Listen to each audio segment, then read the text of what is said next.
hop, and I kind of have a whole lot of things that influence me, kind of in one fusion. Yeah.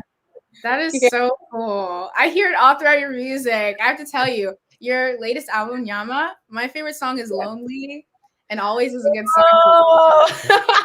I don't know, maybe I'm just like a sad person, but Lonely is such a good song. I love it so much. Yeah. So I guess speaking about your family and where you grew up, Yeah. how is that like? How did that prepare you to where you are now? Like, how did that prepare you for this moment? You're so successful in everything that you do. So, like, what was that like growing up? Here, I grew up in a strict home, first of all. I grew up in a very strict home, but I was always a naughty child. Oh, And okay. not naughty isn't like bad, but I was just very curious. I just like, yeah, I didn't listen. I was the child who used to climb trees and come back home, with a scraped knee, and then I'd get in trouble because of that. And many, many other things.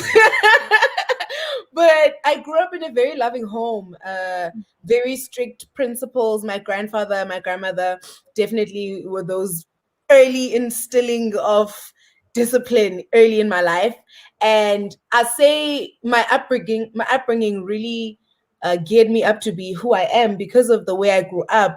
A lot of the things I sort of like now just remember, and they contributed to who I am. I love my family. I say that I'm like a reflection of who they are, and they're a reflection of who I am. Yeah, so where I come from shines through in everything that I do. Yeah, so my upbringing has a lot to do with the kind of person that I am. Yeah.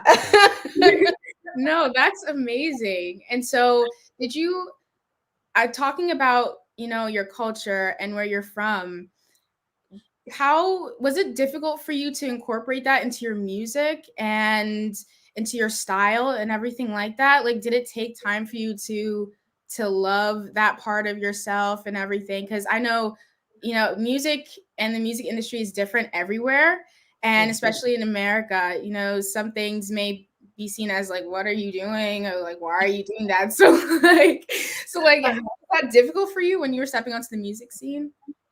So for me, I was so lucky. Although like I was mad at my mom for a long time, I wanted to start singing. Like I was ready to enter the industry at 18, and she was like, "No, no."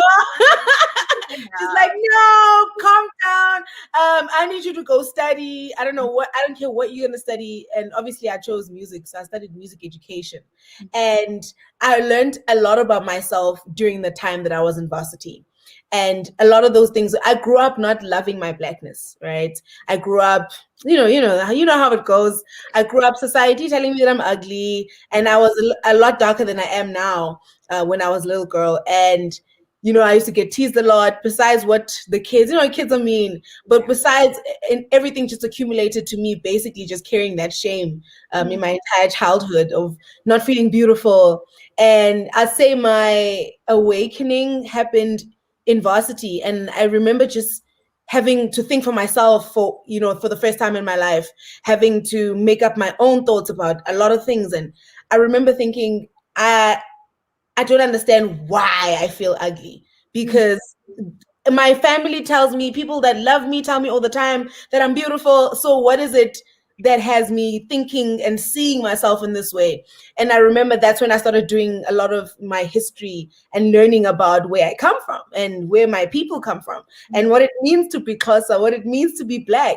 And understanding the history for me really opened up my eyes and understanding the reason why I had to hate myself. And that was then I kind of just started taking back my power, started taking back my power in the music.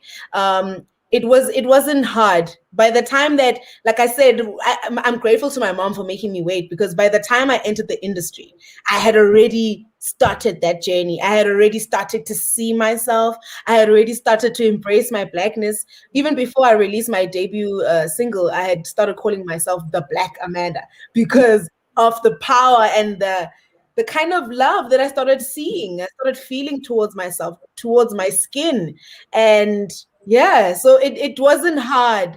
And I think even when I started writing, it was a matter of with respect to the language and the mixing of the English and the Xhosa.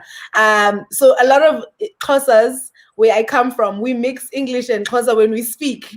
So I remember just deciding, because I wanted to be authentic and genuinely myself. And I never wanted to pretend, okay, no, I'm this Xhosa artist, but I am a Xhosa artist, but I'm also 28.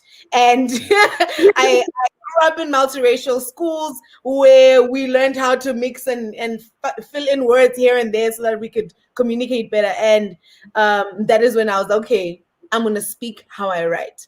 So everything really just culminated to the point where I loved myself and I appreciated and I embraced my Blackness, and it just shines through now. And I don't have to do a lot to make that happen. Yeah, exactly. We have Rick Sanchez here saying amen. Amen is correct, right? Amen.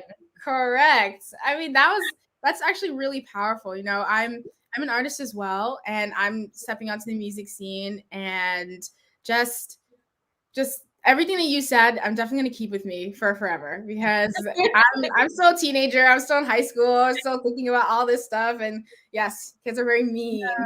It just doesn't end. So thank you so much for saying all of that. That's really impactful.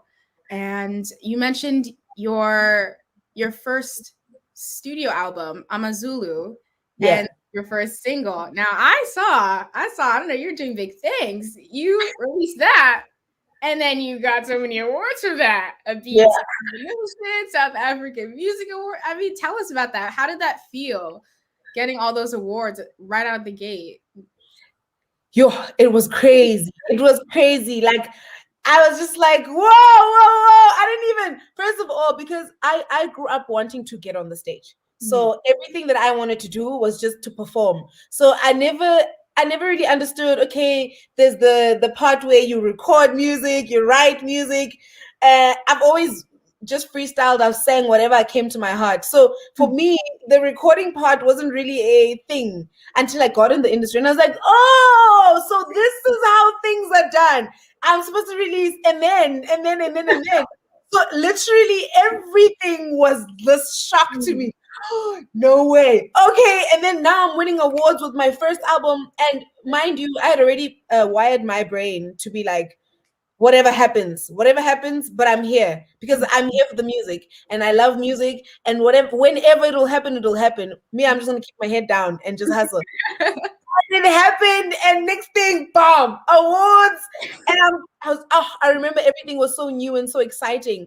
So one, it was extremely overwhelming, of course, because now I'm new in the game and I wasn't expecting to get this kind of accolades so early in the game. So a lot of the pressure came on as well.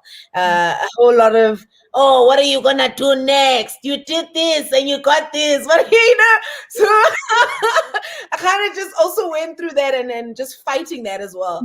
But it's been amazing. It's been up and down, but I couldn't have asked for a better career. I've learned so much about myself. Oh, I can go. Okay, I don't want to. You know what I do? I don't want to answer all your questions in one paragraph. Well, yeah, we ask them. Let me ask them first. Okay, let me ask them. Okay, I think we have a fan question. Okay. Do you wear your tribal makeup daily or only on special occasions? So I used to wear it daily. I'm not gonna lie. I used to wear it daily before I blew up. So it was my everyday to the shop and then after Amazulu, it got pretty hard because then I realized that some people don't recognize me without them on. And I was like, when I need to go to the shop quickly, and and I like to keep to myself. So I'm just like, and if you notice me, I'm like, yo, what's up? Hey, what's up? But yeah, so yeah, I used to wear them daily, but now it's more a Men in Black brand, but it's very much still me. Okay. We have another question. Oh, this is a good one. Steve asked, "This is my first time hearing about you. Are you coming to the States anytime soon?" Yes, tell us, Rihanna. Are you coming? Hi. I definitely want to come through. Yeah, with COVID and everything, still trying to figure out a way, but I'm definitely coming through. I had plans of coming through last year, and then the pandemic was like, "Pwah, pwah." No, not so fast. No. So but definitely have plans of coming out there soon, soon, soon, soon. Yeah. Okay. And What else we speaking of COVID, so Yeah. what was it like? Did you quarantine in South Africa? Is that where you've been for like? So what was it like doing that, and how is it like now? Because I know different places have different regulations and all of that. So are you allowed to perform outside, like live performances, or not so much? So our live perform in fact our entire industry really has shut down. So we're now trying to, I think, the vaccine rollout. People are really hoping that things will sort of go back to normal at some point. But yeah, we haven't been able to perform, a little virtual concert here and there, home performances, just really trying to not do anything. But it's been pretty wild, man. It's been pretty wild, and we're just hoping to get back out there. Like I said, I'm a performer first before anything. So I'm missing a lot of parts of me. I miss the stage. I miss the stage. But yeah. Slowly getting me though. Okay. Oh, another fan question. What is your biggest fail / obstacle coming up, and how did you overcome it? Your biggest fail obstacle. Okay. I say, so when I first got into the industry, I was signed to an independent label and things didn't work out. A lot of miscommunication, mistrust, kind of breakdown in trust. And and then they kind of gave me a hard time. I remember it was so difficult because now I got to a point where there was no relationship and they kind of started sabotaging. It got really, really crazy. And then they started not paying me my fee, my gig fee. So I went through a whole lot of court for like 2 years. It was like it was really, but I don't regret anything, man. It's so hard to talk about it in that regard now, because although it was such a dark time for me, because I was fighting not being able to record, not being able to release. But that's definitely one of the, I mean, I'm celebrating 5 years in the industry. So in these 5 years, that's kind of one of the obstacles that came through, one of the challenges that came through, one of the biggest. But yeah, I overcame, and my family has a lot to do with how I overcame. Support system is everything. I cannot stress that enough for anybody who's listening. For anything that you're doing, for your dreams, for work, whatever, support system, whether it's not your immediate family, but close people, that will get you through the most. Yeah. That such I agree with all of that. And I mean, it sucks that you had to go through that, but you're so like Sony Music Entertainment.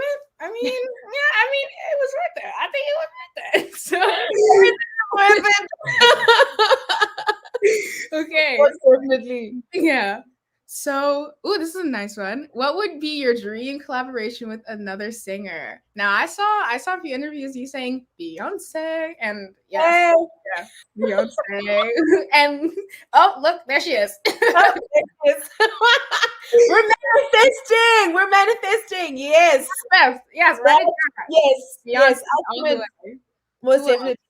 I've been a fan of Beyonce for a long time, and besides, obviously, she's like one of the greatest performers. I really have been inspired. There's this documentary of hers, the fourth album documentary. I go back to watch it a couple of times when I feel like I'm a little low, and I feel like this thing. What are we doing this thing for, man? What are we? Sometimes it gets a little fuzzy, and it's like, it's too difficult, or it's whatever. You kind of get distracted from the mission. And I kind of go to watch that documentary, and it inspires me a lot. Her hustle, and she goes in, man. She goes in. And, definitely say hi. Here's another one. How do you stay positive and motivated? It's very difficult. We will not lie to each other out here in these streets. Listen. Oh, it's very very difficult. I am practicing forgiveness. I'm practicing forgiving myself a lot every day. Some days it's hard to keep myself motivated and positive. Literally, you try to fight through it, and then it doesn't happen. Again, I've got an amazing support system that whenever, even if they don't understand what's happening, they're always there for me. But definitely for myself, it's a fight every day, man. It's a fight every day. Some days are better than others. And I think we should definitely acknowledge what we've all been through mentally, psychologically, emotionally. Being in a pandemic, guys, has done a number on us. And I think we should open up those discussions so we can share, man. So yeah, every day is different. Some days are worse. Some days I can. Some days I'm like, yes, I got it. Woo, I got it. And then sometimes it's like, yeah, no, today. Hey, not today. Yeah, leave me out. Count me out for today. and I just learned to forgive myself on those days. Yeah, that's great. Oh, look at that. Would you collab with Nicki Minaj? Wow, what a great question, Rick. Would you collab with Nicki Minaj? Yeah, I love Nicki. I think she's dope. She's one of the best. Definitely. I love Nicki. What? And he spelled it right. Yeah, I think you spelled it right, Nick. He did. Yeah, you did right. That's correct. I love Nicki. Oh yeah. Woo! All right. So I have a question for you. Yes. You're a songwriter. So did you write all of those songs on your album, Yama? Yes. Yeah. It was during quarantine? Like, were you at home just like scribbling, like, and writing songs? Like, how did that come about? So I started working on the album in quarantine. So the first 2 months I went home and I was able to spend time with my mom and my little brother. And at the same time, I was going through a major breakup. So I was like dealing with the pandemic and my heart. Pandemic, my heart. Which one? So it was kind of a tricky one because in that time, I think, especially in the first 2 months that I was home, I kind of just went through a creative mental block because so much was happening. I wasn't sure. What do you mean the world is shutting down? What, the world is ending? My heart. I remember like, we're still here. Oh, this is real. Oh my goodness. So I think I kind of just went into a shock state because as a songwriter and as a musician, or this gift, I consider my skill a gift, and I use it normally to get through things, not use it, but it's always the one thing that's able to pull me out of anything. And that's because I use it to process, I use it to have conversations with myself, make myself understand about what it is happening in the world and inside of me.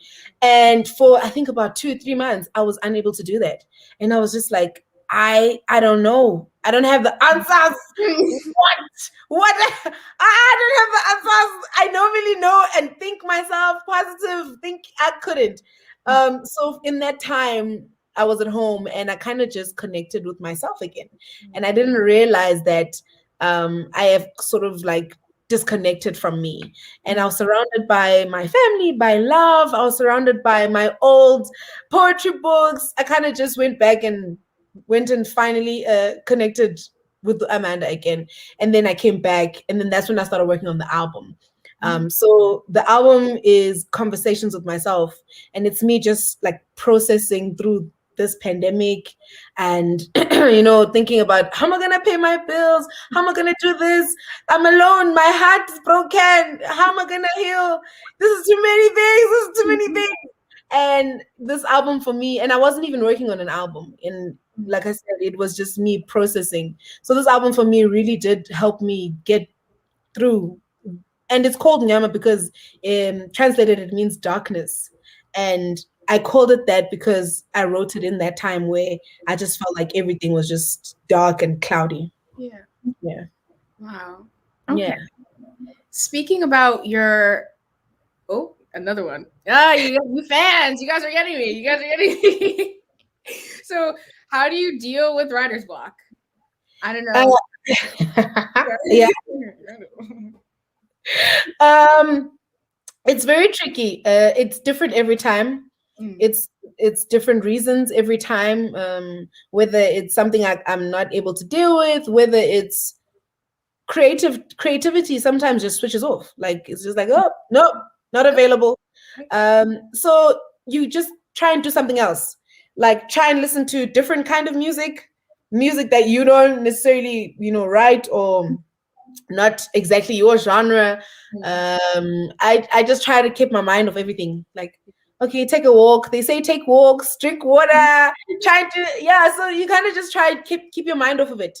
And and for me, most of the time when I write, I just freestyle. So I sit there and either it's on my guitar or I'm playing the beat and I'm listening and I'm kind of just and then I'm just like, okay, however I feel shall come through.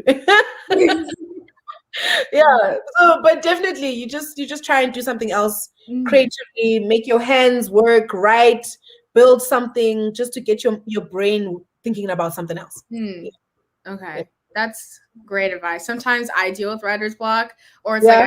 I feel like I'm running out of things to write about. It's like, well, no more music, guys. No more music. But that's great. Walk. Take a deep breath and try Send again. stuff. Yeah. Yes. Mhm. Oh, got another one. How do you produce your music? So, So yeah. yeah. Does it like start on guitar or the Yeah. piano? Like, how does that work for you? So with this album, before I had been, I play guitar, so a lot of the ideas, concepts, I'll just like start on the guitar. And then sometimes now that I started like with this album, I really started getting into the studio more and got into the producing side. And I found like, yeah, I learned so much about even the way I like computer, live instruments, both, because I started using the MIDI. And yeah, so I kind of just create whatever I'm feeling, and then yeah, or I just go on the mic and I put on the metronome and I do something a cappella and I build something around that, and then and then I got my producers on board, and then we created the album. Yeah. Okay, that's. I just love hearing about the process of how things work out. And I gotta ask. I play guitar and piano myself. Which Mhm. instrument are you stronger in? Like, is it Guitar. guitar? Definitely guitar. How long have you been playing it? I've been playing it on and off for years. I'm actually horrible because the moment I started like performing my own songs, and it kind of just shifted then to depending on band. Mm, And only now I've actually started like actively going back to playing guitar. But I yeah. used to perform covers, I used to accompany myself. I Mm. started playing guitar when I was 16. So I'm 28 now. So like a little bit over 10 years, but like yeah. Okay. I'm not like I wouldn't call myself like advanced, you know, advanced, but maybe intermediate. I write my songs on guitar. So yeah. Okay, that's amazing. I write most of my songs on piano, and I have a guitar. One of my first songs I wrote on guitar, but I'm not a good guitar player, so Um, I'll stick to the piano. Thank you. All right. So, um, what was the most difficult song for you to write on Yama? Like, which one? Like, did you feel really strongly about the song? Like, you were like, I don't want to put this one on the album. I'm good. Like, or like, which song was that? oh. let me think. Let me think. I think it was the first one, Dandy Shelly. And I think only because yeah, and it's actually the only one that's a cappella. And I think Mm, it's because it's so honest, and mm, it's about the breakup, and I really was skeptical about actually like putting it out just because of that. yeah. Um, I'm a very private person, so people don't even know who I'm talking about here. So it's like I've always been very protective. So even now with the breakup songs in the album, which are not many, there's like two or three. Um, I think I still am very protective over it because of like, I respect him still very much. I respect what he had, and I still respect him as a human being and as a person. So it's like, I don't want to talk about it. So I just, yeah. So I think the songs Love We Had, Nandi Hleli, those are the songs I'm kind of like, I was a little scared to take this out. Yeah. That, those songs are so good, I have to say. And the acapella, I was like, why is this whole song just her beautiful voice singing? Like, this is an amazing song. I loved it. Great way to do Thank you. it. All right. Yeah, I was just about to ask this one too. What is Oh. the biggest advice you can give to upcoming singers and songwriters or performers? So, my biggest advice is always be you. It sounds like, oh, okay, cool. She just says always be you. But I found that it's literally the only thing that has kept me genuine in the music, genuine as a human being. For me, I love what I do. I love music. I'm through and through, have always been here for it. I respect it, it respects me. So one of my biggest advices, respect the music. If you're about the music, so there's two things. If you're there for the fame, you will get the fame. You will get the fame and everything that comes with it, right? But you will only get the fame, and fame doesn't last. So if you are serious about music and you respect it and you love music, be true to you, and preparation is key. So always stay working on your craft. There's no I'm only recording now, or I'm only writing now because I'm writing an album. Somebody gave me such sound advice a few years back, when I started out, and it was, don't stop making music. And I didn't understand it at the time because I was working on my album. He's like, when you finish your album, don't stop, continue, make yourself that. And till today, it's always been something I remind myself. So don't stop making music and don't quit. It's not easy. It is not easy. A lot of musicians can tell you, at whichever level that they're at, it is never easy. The industry looks like it's all glamour, but it's not. The glamour is actually, if we can equate it to, like, let's say 100%, the glamour is maybe 20%. Oh, no. And 80% of it is hard work, you learning the business, you figuring out how to, make a living from the business, because that's ultimately what you do when you're in the industry. Yeah, so it's very key in all of what I've just said, to know yourself and to keep working on yourself. Wow. Yeah. That's amazing. Thank you so much. I mean, I hope everyone watching wrote down some notes. She's giving advice today, guys. Like, this is so informational and important, especially for me. I mean, like, literally I see this as like a mini mentorship or something like that. And I'm like, yes, advice. And especially because you're South African, I feel like definitely someone that I can look up to. Yes, we love you. We love Thank you, Felicia. Yes. Oh man. So thank you so much for joining us. Thank you so much for doing this. I hope we can chat at another time too. This is so exciting. And yeah, and thank you, Beacon and So, for presenting this interview to everyone. I'm so happy that we did this. This is how I made it. And we'll see you guys next time. Thank you, Amanda. Bye. Be good to you. Be good to you, okay? Of course. Thank you. Bye.